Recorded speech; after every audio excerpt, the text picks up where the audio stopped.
Prime Minister, do you feel a sense of responsibility for a bit of the mess that Europe has found itself in? Because we're not just talking about the invasion of Ukraine, we're talking about policies that are at times confusing, conflicting, and basically just don't work. As a general question, that's always true. But I guess you were also alluding to the fact that we have been so long depending on Russian gas. And there has been a lot of criticism lately, and I think that is right to a certain extent. And we could have deleveraged our dependence on Russian gas earlier.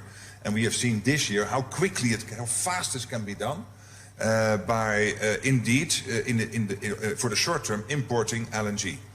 But what I do find a bit difficult is that we are all banging Angela Merkel and Germany for this fact, because we all in Europe have been benefiting from cheap Russian gas for so many years. All the European countries, not just Germany. But she does bear some responsibility, no?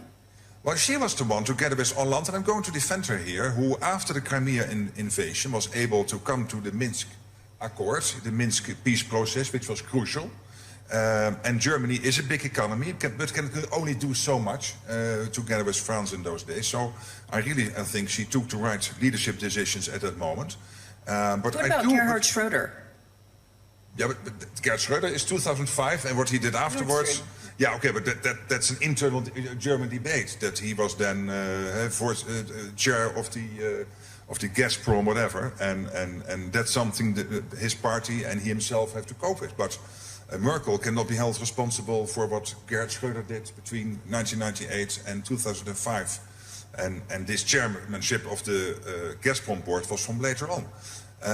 But in terms of the dependence on Russian gas, etc., I do take the point that as a whole of Europe, we were a bit, sitting our chair thinking, okay, that's nice, we have this cheap gas and it's helping us, fueling our economies. We could have done more earlier.